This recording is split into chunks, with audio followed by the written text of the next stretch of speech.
Okay, so um I just got in um and I'm exhausted, but I just wanted to go ahead and get this video out there and talk about a few things from the Real Housewives of Atlanta. So Cynthia and Nene made up, I guess, and they crying to each other, and Nene just I always thought that you and I was friends. You were my bridemaid, and there's no S, it's just bridemaid.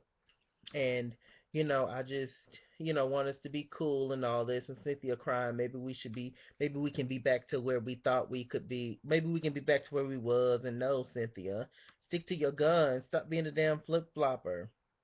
If Lanithia leaks and her hair hurts you, then stick to that. But Cynthia said something very interesting.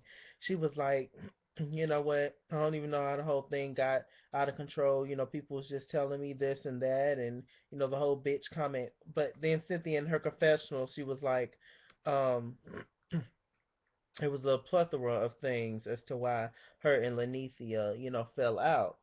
But the whole bitch comment was like one of the main things or whatever. But like Nene said, if after that whole bitch comment, if you going out to eat with me and everything is kiki and ha ha and everything is cool and chill and you not bringing it up and you not acting like you have an issue with it, then all of a sudden you mad at the reunion, that makes no sense. So I agree with Lanithi on that. Um, like I said from the beginning, Cynthia should have addressed the shit from the beginning. Cynthia should have cussed Nene out right then for calling Peter a bitch, or at least the next day, or even week. I'll give her a week, but she shouldn't have kept it, in this long. But anyway, they hugged and whatever. But Nene was like, I never really make mistakes with people twice. If you know how Nene is, once you hurt her, she's pretty much through with you.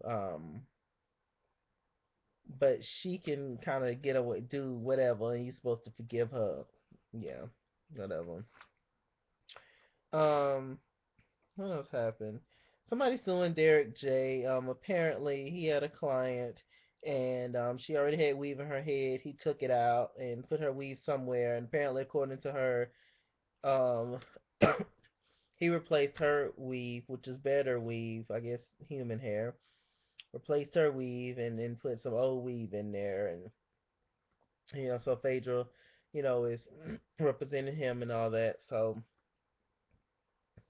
I don't really care. Alrighty.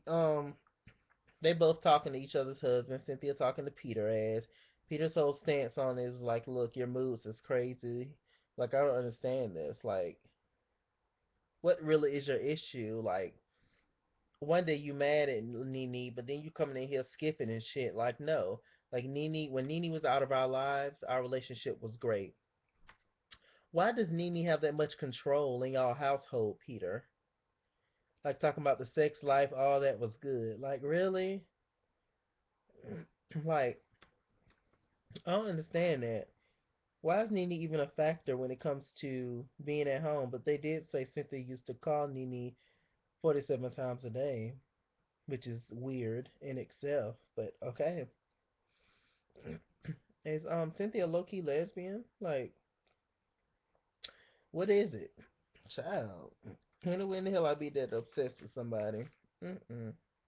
Not even if I was in a relationship with them. Like, child, get your life. Find you something else to do. Um, Nene was like, Cynthia was like, look, we done made up and we back friends. Nene was like, we ain't back friends. We cool, but bitch, I gotta watch you. So, I definitely think a lot of that was Peter. Peter Peach, Peter Pumpkin, Peter I Want a Peach. A lot of that in Cynthia's head and everything. Um, but yeah, hey, we should see how the season's gonna excuse me. We should see how the season's gonna continue to go on. There was no Kenya and Claudia in this episode. Okay. Um, Cynthia walking the fashion show. Her best friend, it's your wedding day. I remember him. Um, he's a fashion designer. Cynthia modeled the clothes. She was worried about being too fat. Her friend was kind of shady to her, low key, and he was kind of reading her. But she did well, and Cynthia's a beautiful woman, so there's nothing to say about that. Um, Todd Mama comes into town, child. I love Miss Sharon. Shouts out to Miss Sharon. Rest in peace. I don't know why I'm having a coughing moment right now. Excuse me, y'all. But yeah, she was just really extremely pissed about Mama Joyce calling her a prostitute. She was like, if I was a prostitute, I would own up to it, but I ain't never prostituted in my life. Like, I just can't believe that she said that to me and Candy. Well, she's not gonna apologize. And Sharon was like, okay, she ain't gotta apologize.